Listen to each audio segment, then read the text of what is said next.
Hermes draw near, and to my prayer incline, in arts gymnastic and in fraud divine. Dire weapon of the tongue which men revere, be present, Hermes, in thy suppliant here. Welcome to Third Eye Bind, Episode 11, Samhain. Thank you for supporting the show by subscribing, rating, and sharing. Please join us at patreon.com/thirdEyebind. Hello, I'm Juliet, And I'm Poison Ivy. and welcome to our super special Halloween episode. Of Third Eye Bind. Woohoo! Woo. If you like us, please subscribe to this wherever you're watching or listening. Like, repost, tell your friends, tell your witchy friends about us. And if you really like us, you can support us via Patreon. Just go to patreon.com/thirdEyebind to learn more. Okay, happy Halloween. Happy Halloween. This episode is about Samhain. It sure is. So, should we pull We should. Let's a ahead and Samhain card? I'm sort of leaning more forward today than usual because I have a little baggage. I don't know if you've noticed. I've grown a pair. Oh. Doing this with gloves is different. And welcome to season 2. We didn't even. Oh my God, I know. It's season 2. You know what? Congratulations to us. We have some business, I think, to address before we do this. Before I even pull. pull cards. Actually, you're absolutely. Oh, Yeah. touch Oh, hands. let's touch. Touch It's fine. hands. Before we even pull some cards, something that we've received a lot of feedback on from our first episode is that folks were a little bit confused by the whispering that they heard in the beginning when I was channeling through the tarot. And the reason that sometimes when I'm channeling, you hear the whispers is that I am a trance medium or a physical medium. And the spirits speak through me in many different ways. And one of those ways is through my voice. And the spirits will literally commandeer my voice and will begin to speak out of my mouth. And I believe that it is my duty as an ethical medium to pause for a moment and translate what I'm receiving rather than offer it to you directly from the spirits themselves.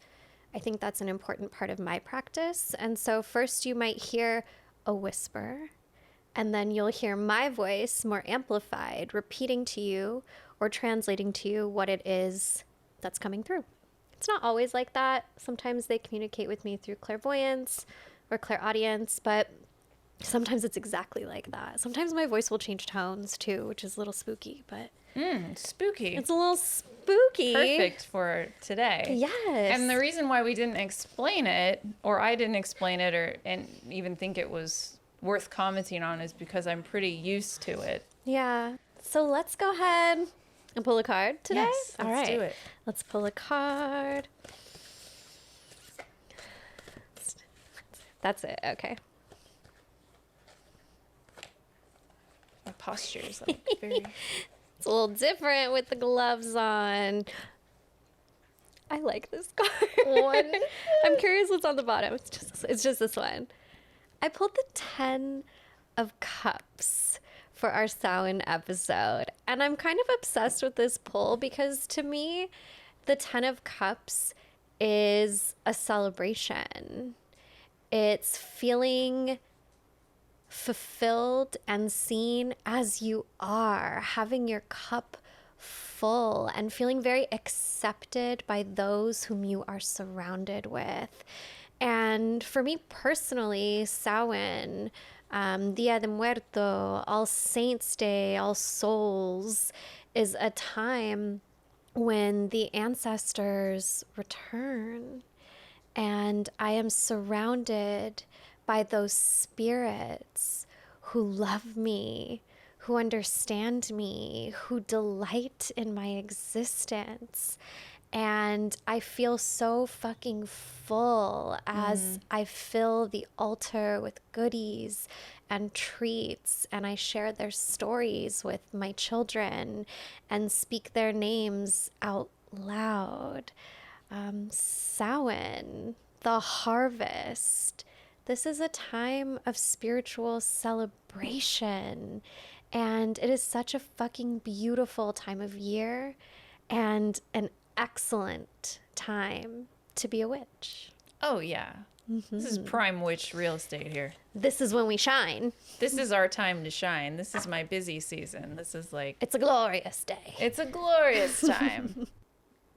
I like that too, that the concept of being full, and because the harvest is about gathering what you have for the winter and burning what you no longer need, or burning in sacrifice, like plant sacrifice and things like that, and bonfires and That's all right. that. It is a fire festival. Yeah. Traditionally, there's a lot of bonfire going on during Sabbats. That's sort of every Sabbat, like I can't think of the name of the Sabbat. Not The Astra. fire fest. Why can't Mabon. Mabon? Yeah, like that's the traditional fire festival, but all of them kind of are. Yeah. Any excuse to burn shit is Abso-fucking-lutely. welcomed. Okay. So what the fuck is Samhain? First of all, it's spelled how it does not sound. Yes. And I was confused as a baby witch because Me I learned too. the word from a book. right. So I was out here saying it wrong for a long time. We learned things from books in the olden days. Yes, So in libraries. libraries and reading things without speaking them aloud is different than you just don't really know how to pronounce things correctly. Because it looks like Samhain. Samhain. Or Samhain, yeah. And a lot of movies and pop culture have mispronounced it as well. So No but one did a Google? But I was like, oh, so like to me now, I'm like, come on, guys. But you know, it happens, and it's really that confusing. So we don't really care. It's fine. So right? tell us a little bit about your Okay. relationship to Samhain. My relationship to Samhain. Please. My relationship to Samhain is special because when I was a kid, Halloween was my favorite holiday. Mine too. My favorite. It still is. And there I could sense the veil being thin. I could smell it. I can still smell Halloween when it's I can smell it in the air.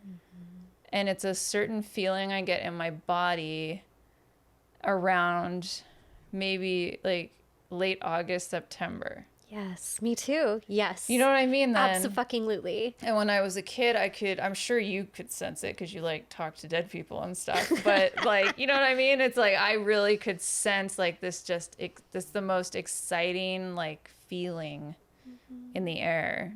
And even on the actual eve, I could really feel that there was just something palpable and different about, do you need some space? Sorry, I was talking to my dog for those of you not watching this. I could sense the energy, just absolutely. And before I even knew why or what that was. I mean, I was like 5, you know what I mean? So I love it. It's interesting because I do, of course, I'm an American. I celebrate American Halloween, which is a very American thing, and we'll get into that shortly. Ooh. How we celebrate it now. It's why a lot of other countries are like, Halloween is so American, and it is, and I will explain why. I can't wait to learn something. Yeah. So Samhain was always sort of there before I even knew what the fuck that was, and that it wasn't just Halloween in the modern sense. But I do celebrate those traditions, trick-or-treating, dressing up, like, hello. So much fun. Our set. But I also have mixed in, you know, the Irish Celtic traditions, and it's really about, for me, the dead, in terms of being in service to the dead. Like, truly on that day, it's like, what can I do for the dead? How can I entertain the dead? How can I really just be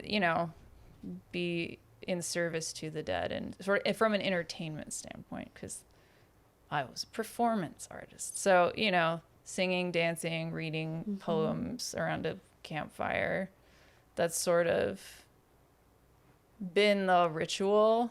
I don't like to ask for shit on Samhain. I don't know why for me that doesn't feel right. It feels like it's not really for me personally, but I agree. I tend to like I plant the seeds for the fall harvest around July or maybe the first couple weeks of August. And come the fall, come All Hallows Eve, I'm certainly more intent on acts of service, performance. Performance is currency, especially in the realm of the spirits.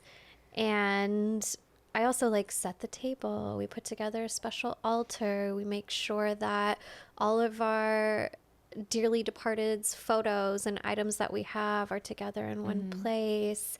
I usually start baking a lot, making lots of cookies and setting out candies and playing music for them. It's like a party for the dead. It's a party. It's a dead man's party. It's Who a could dead ask for man's more? party. Da-na-na-na. Everybody's coming. Leave your body at the door. Leave your body and soul at the door. Don't run away. It's only me. Okay. But the history of how Halloween came to be is very interesting. I'm so excited. And you probably know more than you think. So Okay. Okay. So Samhain, as most of us know, is an ancient Celtic festival. There are fall festivals around the world in different cultures. That is not to exclude those, but I didn't research them. And I have Celtic ancestry. So, We love rooted in and it's ancestry Samhain, here. and yes, the pre-Christian pagan holidays are a lot of what neo-pagan and witches look to for some sort of like markers in the year. And that's cool. So it's an ancient Celtic festival, right? So this, I want to sort of focus on what is more of an origin for Halloween, Christianity or Celtic? What? Because they're A riddle? From a y'all riddle me this. Bitch. From a scholarly standpoint, there's a lot to be argued. From I'm a witch standpoint, I believe it's pre-Christian Celtics but there's not, because there's not as many records. You know, scholars are like, well, we have more records on Christianity, so let's point to those facts. But Interesting. okay, so Samhain literally means summer's end. That's the translation. The transition between seasons, the veil is thin. It's a time when druids would light bonfires and do a lot of divination work. Ooh. And traditionally, it was a time to be like, just do a lot of fucking divination. It was a courting time too. So you could like get down and like be like, who am I going to marry? Who do I want to hook up with? Ooh, that's fucking What's fun. going to happen? Yeah. And I feel like that sort of lends itself to it being fall and winter's coming and they're probably going to have to stay inside. What's it called? Cuffing season? Cuffing? What the fuck is that? Cuffing season is the like fall winter when people start to like get together and find partners to carry them through Yes, February. that was all cuffing. Yeah, and then everybody yeah. breaks up in the spring and we have Yeah. hot girl summer. They're going to like quarantine together, to use a term that we're all very familiar with by now. So yeah, they're trying to find Ancient partners. Celtic cuffing. So they're not, yeah, you know, and this is kind of just again, there's not a lot of records on this, but trying to get stuff done before winter, doing sacrifice, Right. plant sacrifice to pray to get through the winter. You know, Right, everything's big like offerings. yeah, it's a big ass party, like you said. So yeah, they're like, you know, there's no written tradition, so we can't really tell if if modern Halloween sort of came from the Celtic people, but it did. Yeah. And so on the Christian side of things, which I've heard about these things, but I don't really have my ducks in a row until I researched this. So like you mentioned, November 1st is All Saints Day. And all of these holidays are holidays for the dead in some sort of way. And also Samhain is this sort of the same. I think it was more like it's the harvest end. And I think the Christian side of it was a little bit more like, at least in what I researched, it was a little bit more like, okay, this is for ghosties. And Dia de los Muertos, of course, and like all those other cultural things. Around this time, it just seems to coincide that it's time for the dead. Okay? The veil is thin. So then November 1st was All Saints Day. And November 2nd is All Souls Day, and that was added after All Saints Days was a thing. And that's also a day. There's a difference between them, but All Souls Day is like to remember the dead. Yes. And All Saints Day was celebrating saints. Specifically, yes. Yeah. It's when the saints go marching in. When the saints go marching in. That's November 1st, yes. And November 2nd is supposed to be the day that the gates of heaven are open to all. Right. So, okay, and then they added the night before All Saints Day, or All Souls Day, or whatever. All Saints Day was called All Hallows Eve, or Hallowtide.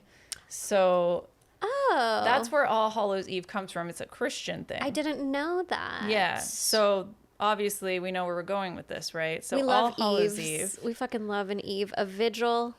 Now, Candlelight mass. Catholics love that shit. right. Allegedly, this was not intentional because originally, I can't tell you exactly specifically how because I forgot, but All Saints Day or All Souls Day was celebrated in Ireland. I think it was, no, in somewhere it was celebrated in April. It was celebrated in a different time and it was moved to November by somebody that was in charge. Popes, like one of the popes. Yeah. Yeah, it was Pope so-and-so. Okay, so it was moved. So they're saying like it's not intentionally coinciding with Samhain to like rip off the holiday sort of thing. But The Catholics love to move their holidays around and moving stuff usurp yeah, I mean, non-Christian holidays. I feel like it was less of an assimilation tactic than like Christmas was. Right. You know? Yeah. But still, it's Well, because they around the same moved like Easter. That ends up being around Yeah, April. and That's probably why they Ostara. had to move the other one to November. They probably said, let's just move this Just around shift the whole and calendar. shebang bang. Okay, so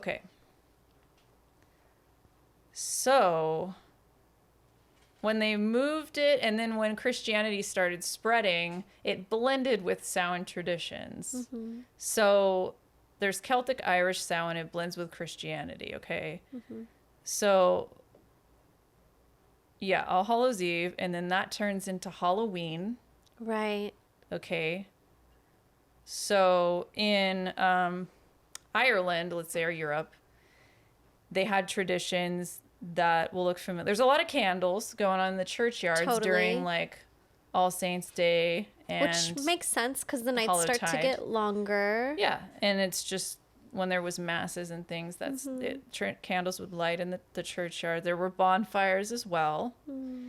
There's a tradition called souling, which is essentially poor kids would beg door to door for soul cakes in exchange for their prayers for the dead. So this is like where trick-or-treating came from. Shut So the front door. That's where so trick-or-treating is sort of a Christian blending and a thing. Christian thing Yeah. that we know of. Interesting. So you would basically be like, knock, knock, and then I'd be like, please give me a soul cake. I need a soul cake. I'm poor and fucking hungry. And you'd be like, okay, but you got to pray for grandma. To pray for they'd pay them through soul cakes to pray for the their dead. dead. Okay. And okay. then along with them, when they would go door to door, there would be these people called solars who would light the path with hollowed out rutabagas and vegetables. Ah, the jack-o'-lantern. So that's where the and it's cool how the jack-o'-lanterns came to be, but they were like fucking rutabagas and like right. turnips Because there originally. were pumpkins were indigenous to the Exactly. Americas, not So there. That makes sense. what's cool is like when those traditions came to America, they turned into jack-o'-lanterns because that's what was here the big ass in America. So a jack-o'-lantern is truly an American thing, right, which is kind of cool. So yeah, and they also had costume party. There was some French tradition where they would have masquerades for the dead, sort of a thing. And if you didn't dress up, like you got haunted or something. I don't know. a hitchhiking ghost follows you home. So then I made a note about Puritans sucking balls. Protestants said, so the Protestants were like, no more, because fuck the souls in purgatory. They didn't believe that purgatory was real, I think. Or they weren't down with purgatory. They're just like hardcore. They were hardcore. Straight they to weren't hell. down. The Bible is super literal to Protestants. So they Right. were like, we're not down with this whole they get to purge their sins sort of situation. No. Or someone out there might have more information on, but you know what I mean. Right. They were like not about it. So, oh yeah. So there was a Reformation in England, but the tradition still stayed because people still wanted to party. Totally. And then the Puritans decided to leave for the Americas and to colonize this nation that we live in. So Because there was too much fun happening. there's too much fun because in it's all because England of at the Halloween time. apparently. So Hallowtide got like way lit, and they were like, no, that's not the only reason. But yeah, I mean that's sort of. So then they were like, let's go somewhere else. So we all know what happened there.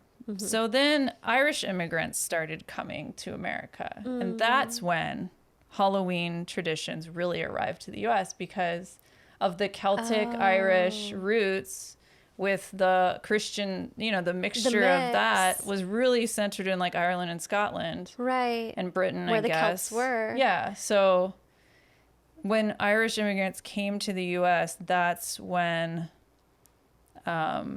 those things started to accumulate here in this country. So German Christmas traditions, if you don't know, are fucking scary. Like Belschnickel and Krampus and things like that. Fucking And like terrified. That's why you they're have to like- keep that Yule log lit. and haunted hayrides. The origin of fucking haunted hayrides Where does that come is from? German. Because they would do that during going on fucking there? Christmas a lot, and I'm German as fuck. So yeah, I'm a wee bit German. I'm a 20+% German. So, yeah, these are probably my homies that came and like were like, oh, Let's make it scary. Belschnickel. So those traditions came, and they were more scary than like they're more closer to the Halloween that we know today. Their Christmas traditions were like our Halloween But that's the traditions thing. today. That's when the spookies really come out to like fuck shit up. Is during Christmas time, Yuletide. Right.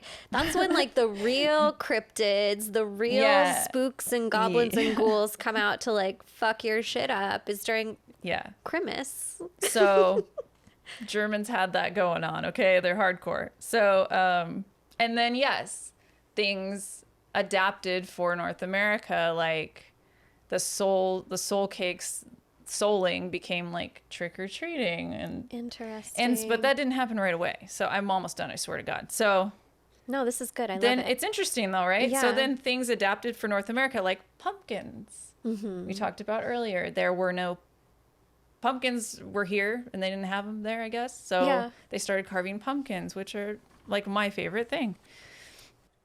So then in the 60s and 70s, with TV became popular. And guess what happened there?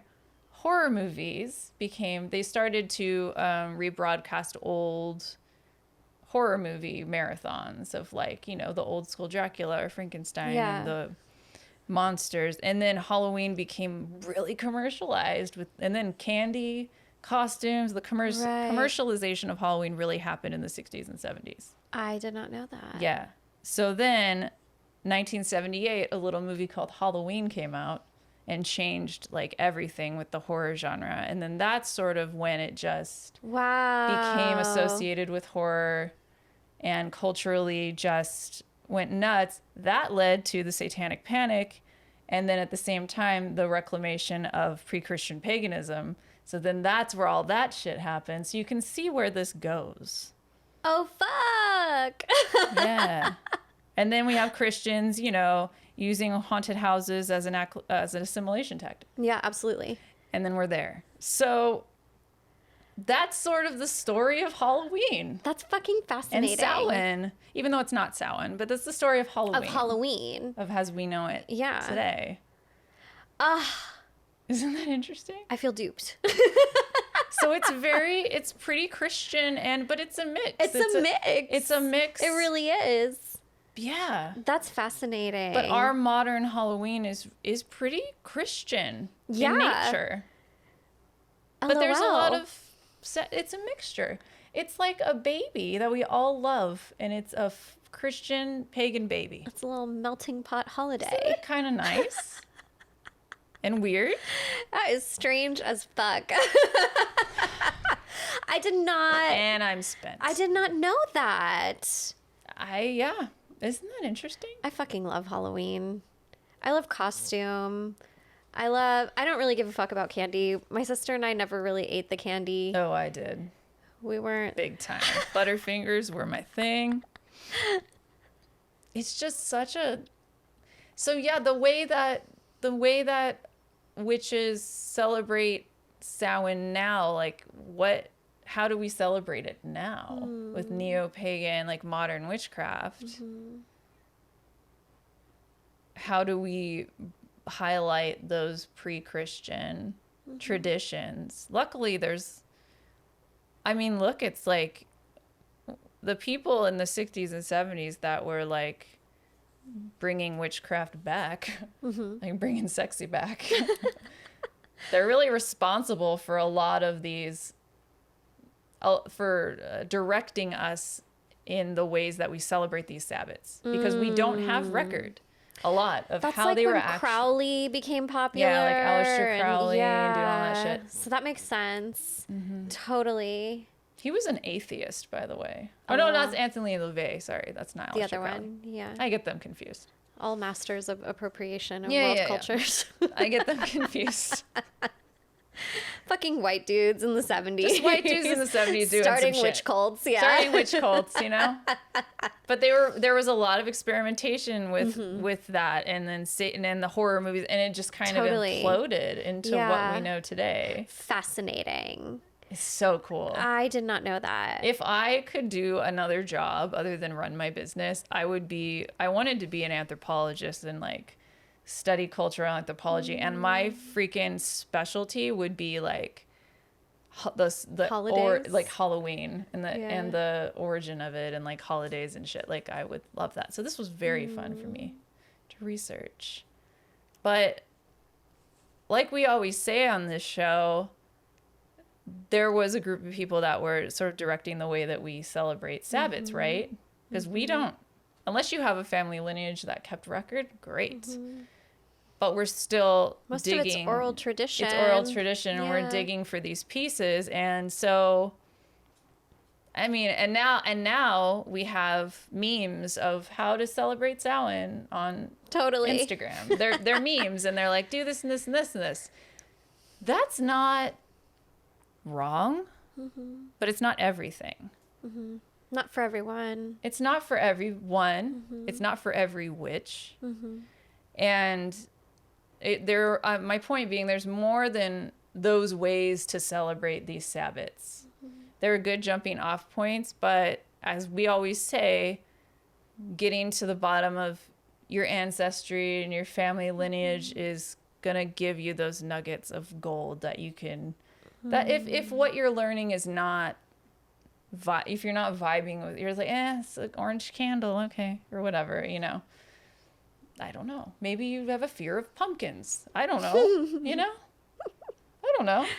I love the idea of this time of year as the ushering in of, yes, the ancestors and the dead, but also just like a new time. Like humans experience seasons just like the earth experiences seasons. And these transitions are certainly worth celebrating because we are reflections of our environment, the world around us. And if the earth is going through a big change in your hemisphere, then you're likely going through a big change as well. And it's worth taking the time to pause and enjoy the fruits of that time before you enter into a new season, especially one that's very barren by nature, like the winter. Yeah, and if you have SADS, like I don't want to say I have it because I know people like are diagnosed with it. I definitely have it. But I think I do have it during the winter time. I get really bummed out after Samhain. After Halloween, I'm like, for me, the worst of it hits like in January, that weird week between Christmas and the New Year. Yeah, me too. Oof. It's a weird time though, because if we go back to like the Germanic traditions and all of the spookies that come out at that time, like, and I kind of wonder, because I come from a tradition in which we believe that like the way we feel, the way we express ourselves is related to the spirits who we are surrounded by.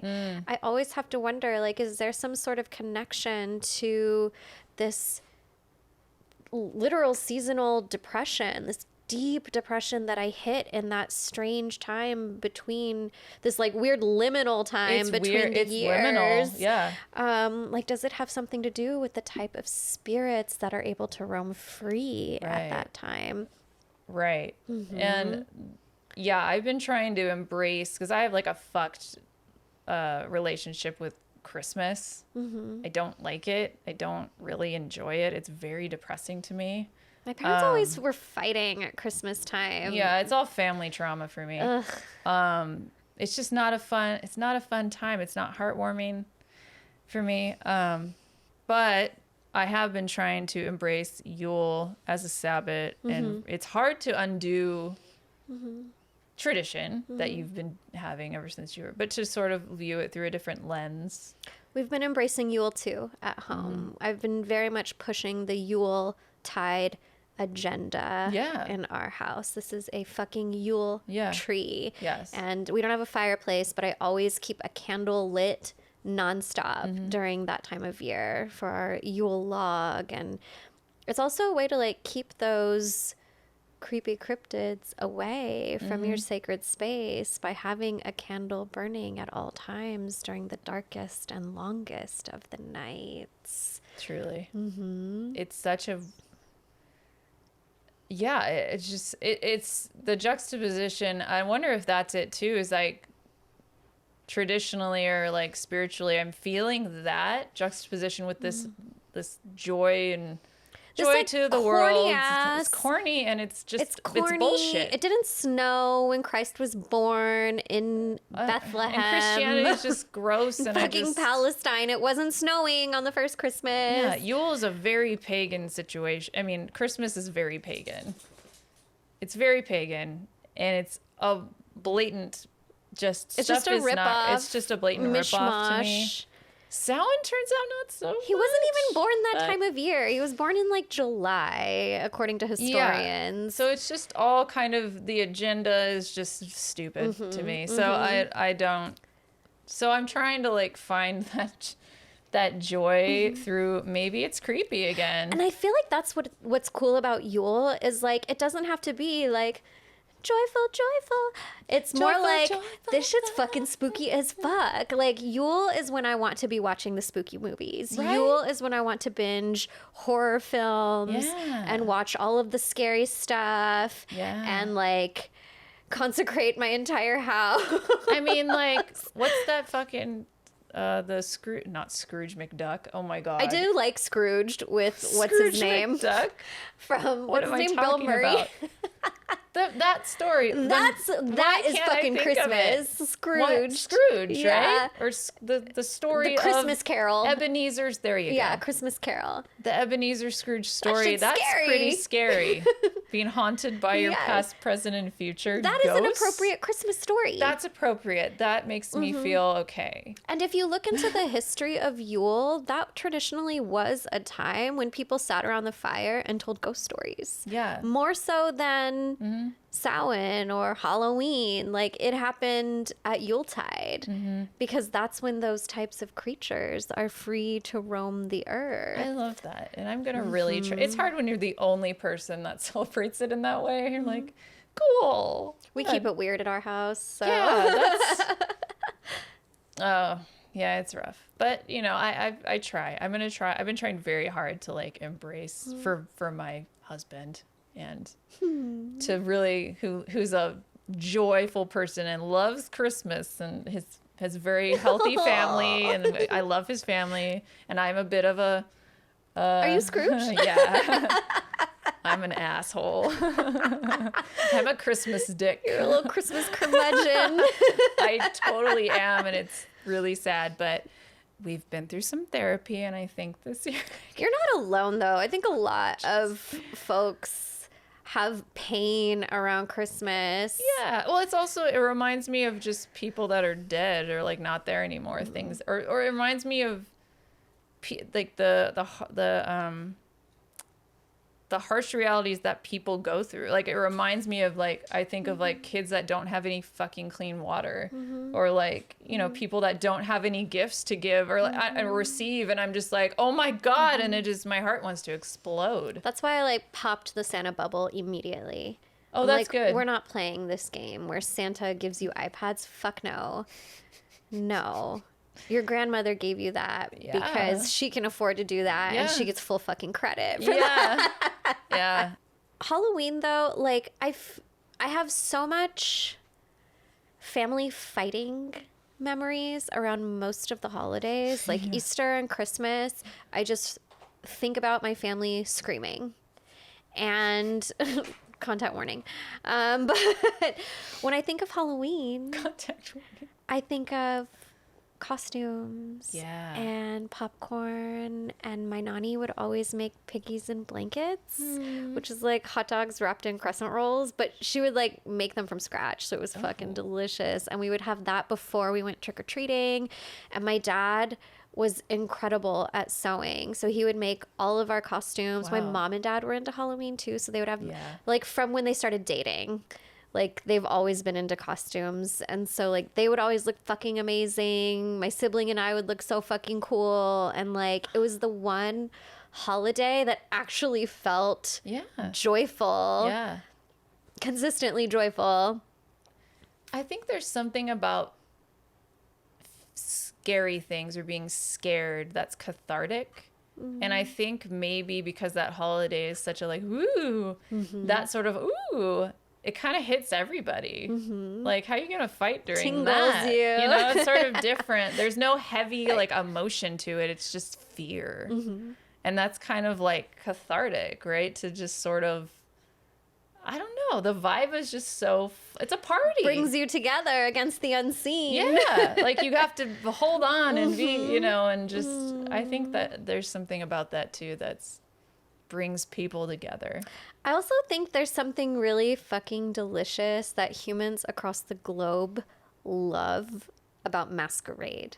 Oh, yeah. Whether it's Carnival, which exists all over the place. Carnival, you can find it across Europe and Latin America. And I mean, costume is also a part of traditional African religions. And like, there's something so, I don't know what it is, if it's like pleasure, if it's something about that when it comes to costume and embodying a different character and a different identity, if only for one night. Yeah, it's freeing. We don't have Carnival in the United States, so we have Halloween as our night, the one night of year where a girl can dress however she wants. Yeah. That's so funny. What were some of your favorite costumes growing up? Ooh. Some of my favorites, I really wanted to be, okay. The Pink Ranger is probably number one still. Yes. I fucking loved the Pink Ranger costume. I love Power Rangers. And I was a princess one year, and that was a really good one. Joan of Arc was one of my favorites. Oh, yes. Queer trans icon also was burned for being a witch for heresy. Our sweet little clairvoyant, Joan. I loved that one. Honestly, though, I loved my parents' costumes the most. What were they? Like one year they were, oh my God, they were spooky. And my dad just kind of like made up these scary creatures. And we would go shopping at all of the different like movie makeup stores around Hollywood and Burbank. There are a lot of them in Burbank for some reason. Yeah, Burbank's very spooky. I remember my dad like epoxying spiders coming out of my mom's eyeballs. Wow. And then one year they were Captain Hook and Tinkerbell. And my dad made himself like a fully lined pirate's coat and wore the giant curly wig. And my mom, he made her this like gorgeous green ethereal tulle gown, and she wore a purple wig. They were the Scarecrow and Dorothy. Like my parents went fucking big. They did zombie prom one year. My mom did like a blue bouffant, and my dad got an old dead stock like 50s suit in this shiny red that looked like it kind of reminded me of like the Wonders. Yeah. Or like Ricky Ricardo. It was that vibe. They did that. Ricky and Lucy, of course. And he carried on a bongo drum. Like my parents. Are they like Morticia and Gomez vibes? They are very much. Yes. They loved each other. So sweet. They did. They drove each other fucking crazy. Right. Bless your soul, Dad. But that's mother's really cool. a saint. I love that your dad made costumes and he made was costumes for in that all way. of us. That's it was rad. so cool. We were really blessed to have a dad who like was very much like open to fantasy and to magic and to creatures and things. Like that was his vibe. He loved that shit. Dad. Great job. Good job, Dad. That's rad. Well, I never wanted to be anything ugly. I to this day I don't either. I never was like gore me up. My mom told me this story of like she painted my face like to be Minnie Mouse, and I just fucking cried. I would have too. I just fucking cried. She put whiskers on me, and I just like, eh.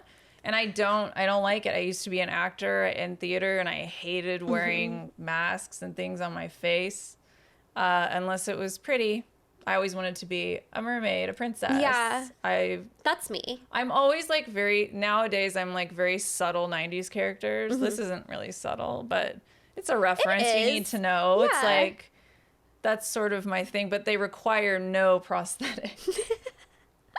I want to be pretty at all times. Yeah. That's it. I'm the same way. I just want to look pretty on Halloween. I don't need to scare anybody. I can do that on any day of the week, any time of year. Without I don't need a costume to do that. I don't necessarily even want to be sexy. I just want to be pretty. Same. And I just want to be pretty and feel cool and feel like someone else. Yeah, and then at the end of the day, like just wipe off relatively normal makeup and not have to do that effort. Yeah. My kids, on the other hand, are into like high camp. Yeah. Like drag makeup. Like Hunter, my 8-year-old, is like using the glue stick on their eyebrows to glue them down and redraw new eyebrow. We watch a lot of drag queens on YouTube, which is part of it. But like they want extreme. Right now, their current drag is like a vampire vibe. I gave them all of the Halloween makeup that I have in addition to their other makeup kit. And so they're like getting really into spooky face, spooky drag. I love that.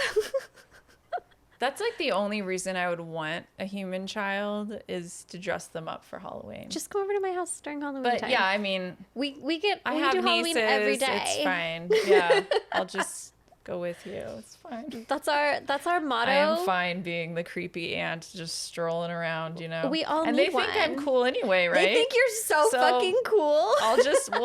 We have to have a little like Samhain party for the kids and my niece Winnie. That would be really fun. That would be really cute. That would be really cute. She likes older kids, so that would be perfect because they love babies. we could do the little movie. I love kids. Me too. I love kids. I love babies. They're a lot of fucking work though. Yeah. Lord have mercy. That's why I have animals. But I love that. That's really great that now you're able to celebrate Samhain and Halloween together, because I would never disregard Halloween. We fucking love Halloween. And for me, like, I never really connected with Samhain as much, even though I have learned that, like, I am very Celtic from Galicia specifically, which is also known as the land of the witches in Spain. There you go. But I have always connected to All Saints Day, All Souls Day, Dia de Muertos. And so we make it a point to, like, talk about the ancestors this time of year. We make it a point to tell the stories that I do remember about the departed. And, oh, I'm realizing, like, that's my dad now, too. Yeah. And we together put together a special ofrenda, and we move all of the ancestor pictures. Right. Typically, my ancestral altar is on some shelves by the rest of my altars, but this time of year, we move it towards the middle of the living room and dedicate a special space where we're always looking. And we get way more into decorating for Halloween and Dia de Muerto than we do Christmas, to be honest. Christmas, like, if I could not buy another tree, I would be fucking delighted. But my husband really likes the tree. Dudes like the trees for some I hate reason. the needle because they don't have to pick up the needles. It's practical. And it's fun. Going to the tree lot is fun, but we get way more into decorating, and it's just livelier. The energy is livelier. Oddly enough, it's livelier. Because the dead, your ancestors, they're fucking lively. fun. They're here to party and tell stories and drink and eat fucking cake and, like, have fun with you and laugh. It's an amazing holiday to be, and it's so the same and it's so different in every state of this country. Like, I don't know. Have you ever been to New Orleans? I've been to New Orleans on Halloween, and it is just something else. Like, party. That town is a party. And so it's just beautiful. Just the little different traditions that people have within their own houses too, I think is really neat. I always feel really high energy around Halloween too. Like, I feel like I am in my witch bag at Halloween. Like, I just want to make fucking potions and bake weird things and cook a lot of shit and feed everybody and make crafts. Like, I feel like the darkness, like, empowers me as the nights grow longer. But by the time Christmas, by the time Yule comes around, I'm spent. I'm done. Yeah, same. It's hibernation season. And then we got stupid Thanksgiving. I can't believe we're pointless forced holiday. to work during December and January. It is a crime that anybody has to go to work during that time of year. We should all be sleeping. Should be hibernating. Sleeping and eating carbs. And cuddling and gaining Crying. weight and crying. Oh, wait, I do that Hiding anyway. from the cryptid. And hiding from Belschnickel. Like, hello.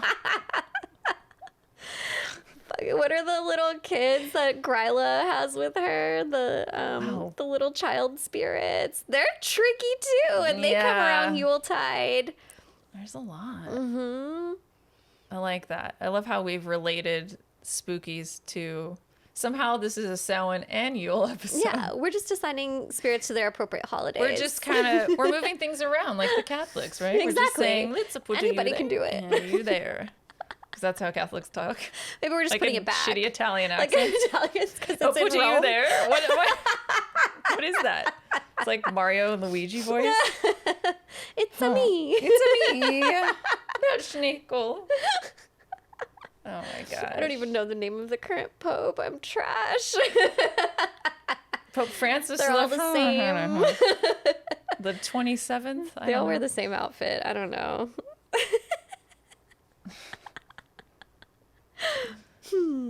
Wow. Should we Spirit candy. channeled messages from our spirit guides? Spirit candy Spirit for candy. Halloween for Samhain. I'm excited. Mine is short, but certainly sweet.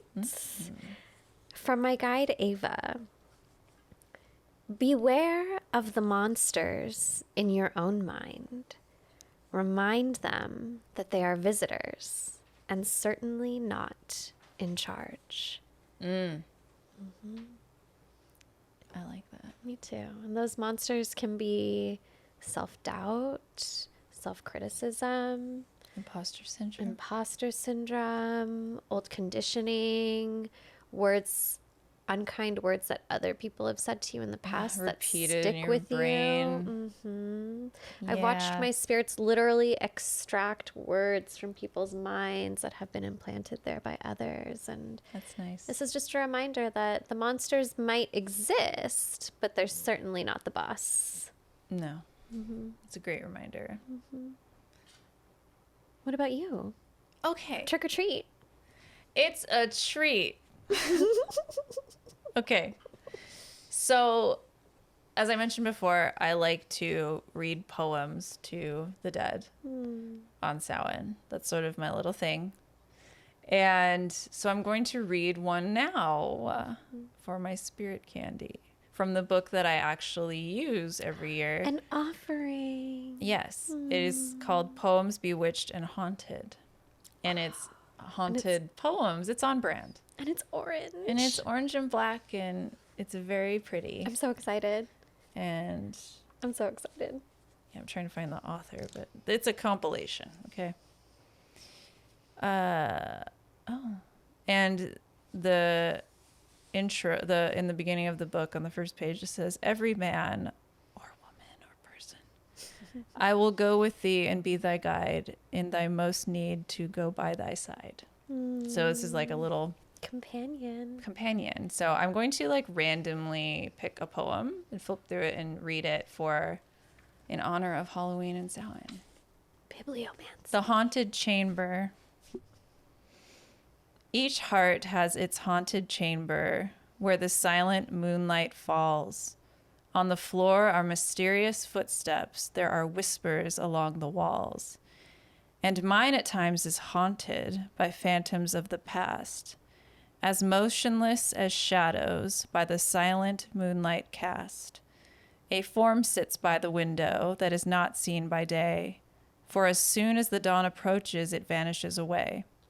It sits there in the moonlight, itself as pale and still, and points with its airy finger across the windowsill. Without, before the window, there stands a gloomy pine, whose boughs wave upward and downward as waves these thoughts of mine. And underneath its branches is the grave of a little child who died upon life's threshold and never wept nor smiled. Where are ye, O pallid phantoms that haunt my troubled brain, that vanish when day approaches and at night return again? Where are ye, old pallid phantoms, but the statues without breath that stand on the bridge overarching the silent river of death? Oh. Henry Wadsworth Longfellow wrote that poem. That was a nice, That very was so sad fucking one. good. That's a great one.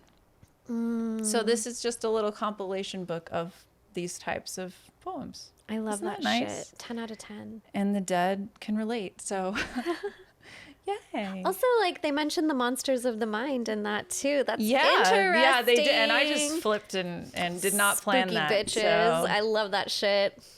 Everything's magic. the monsters of the mind haunting. Yeah, that was interesting. Magic. So- Magic is real. Magic is real. We have a few questions. A few questions on the third eye line. I have to Oh, take off let's my do it. glove to click it. Okay. Sarita would love to hear your pronunciations of the Sabbats. Sarita. Sure. Can you pull them up? Yeah. Well, I think I know them. So I don't forget any. Laura actually made a really fucking cool t-shirt. I With know all these the fairly well sabbats. because I did put a t-shirt. It's like a Helvetica style t-shirt with all the pagan sabbats on it. So when I did that, I made sure to look up their Give me your pronunciations. Or a photo of the wheel is fine. Here's a photo of the wheel. Cool. I certainly don't know how to pronounce them all, so I'm excited. Can you see this from here? Yeah. Okay. Imbolc, Astara, Beltane, Litha, Lunasad, Mabon, Samhain, and Yule. Will you say the I one again? Lunasad? No. What? It starts with Imbolc? an I. Imbolc. Okay. Imbolc. That's how I did say it. not. Or Lammas. But Lunasad and Lammas are interchangeable. So that's Oh, why.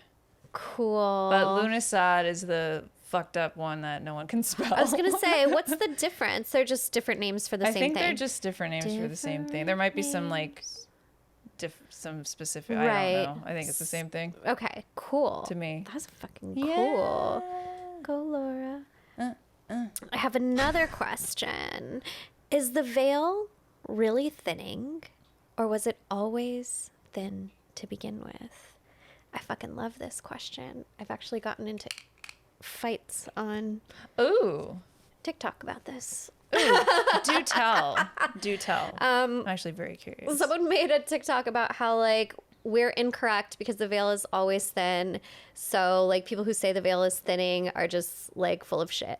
To which I say, no. Yes, the veil is always thin. That's why it's called a fucking veil. Duh.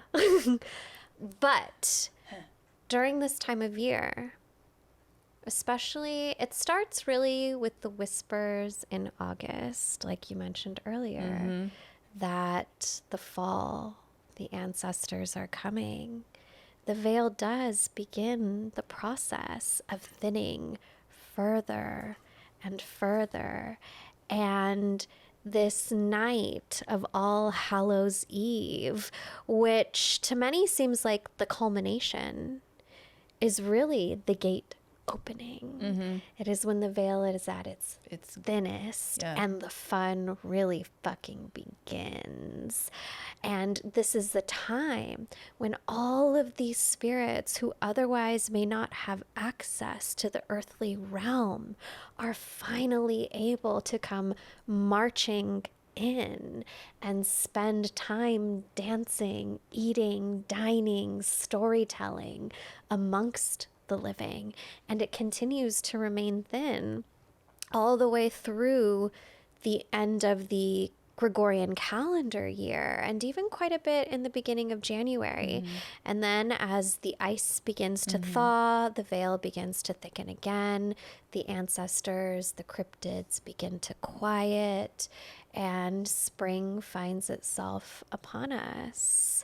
So yes, the veil is always thin, but it becomes its thinnest at this time of year. And it's worthy of celebration. Yeah. I agree. Fuck yeah. That's, the veil is always. The veil is. Yeah, it's. That's why it's called That a doesn't veil. make any sense. That's why it's called a veil. What a party pooper. That's how I feel about it. Like, you're just trying to find something to Yeah, start that's shit about. just You're just trying to go viral. The veil's always thin. Okay. What are the best ways to share these sabbats? Specifically, let's keep it to Samhain, I guess, since that's what we're talking about. Sure. What's the best way to share these sabbats with my kiddos? Well, there's a lot of fun traditions within different sabbats. Samhain, I would embrace the dead with your kids and make sure that they have. I mean, I'm not a mother of human children, so I can't give you like mom advice, but I will say that I think it's great when kids have a healthy relationship with death and that they don't shy away from realities. Yes. And if you haven't already, please go back and listen to episode 1 of season 1, where we talk about death in depth. Yeah. Including like childhood experiences with it. So I think it's a good way to sort of celebrate those that have passed, and with kids especially to look to your ancestry and bring that side out for them, and to it doesn't have to be, you know, graphic. It's leaving offerings, it's reading poems, it's drawing pictures, it's things they would do for their relatives that if they were alive. Yes, absolutely. You know, yes, I love pretend that. they're alive, pretend they're coming to visit, and they are. And they are, yes. You just can't see them. You know, so yeah, like little kids make cards for their grandparents, right? And handprints and things like that. Visit grave sites and bring flowers. I love that. Yeah. Harvest together, do bonfires with them. There's actually, I don't know how like eco-friendly these fucking things are, but there's these packets that you can get on, I think on Amazon, or that's where I got them. And you throw them into the fire, and it makes the flames change color.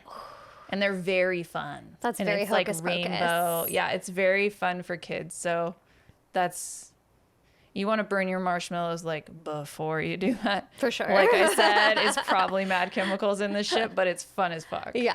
So kids really, I like doing that for kids. That's if I have fucking them cool. over with their parents. I don't just have random kids over. I'm like, come children. There is a new Hocus Pocus coming out. It's so exciting. I know. Come, little children. Do we have any more Samhain questions? Do we? I think that's everything for That's Samhain. everything? Yeah. Well, I hope That's that all, folks. everybody enjoyed that and learned something. I know I did. I Kinda did, got certainly. my history in a row and have a Yeah. different perspective of it. And happy Halloween. Happy Halloween. Blessed Samhain. Blessed Feliz Samhain. Dia de Muertos. Feliz Dia de los Muertos. Happy All Saints and All Souls Blessed Day. All Hallow Mass. All the Hallow Mass things. Yes. And may the souls of the restless dead Yes. find peace and find their way home to the ancestral plains for all of us, all of you. Yes. So thank you for listening to Third Eye Bind. Be sure to leave us a message on the Third Eye line. Until next week, bye. Thank you so much for listening. You can follow the podcast at Third Eye Bind Pod on Instagram. There, submit your questions via the Third Eye line by sending us a voice message or a text DM. The show is available wherever you listen to podcasts and for you to watch on YouTube. Get early access to episodes and even monthly one-on-one sessions with us by joining our Patreon. Find us at patreon.com/thirdeyebind. Third Eye Bind is produced and edited by Mike Realm. Hosted by Kaitlyn Grania and Laura Wong. Music by Mike Realm. Set design by Laura Wong. You can find Laura on Instagram at Lady Moon Co. And you can find Kaitlyn on Instagram at Spirit Garden Tarot.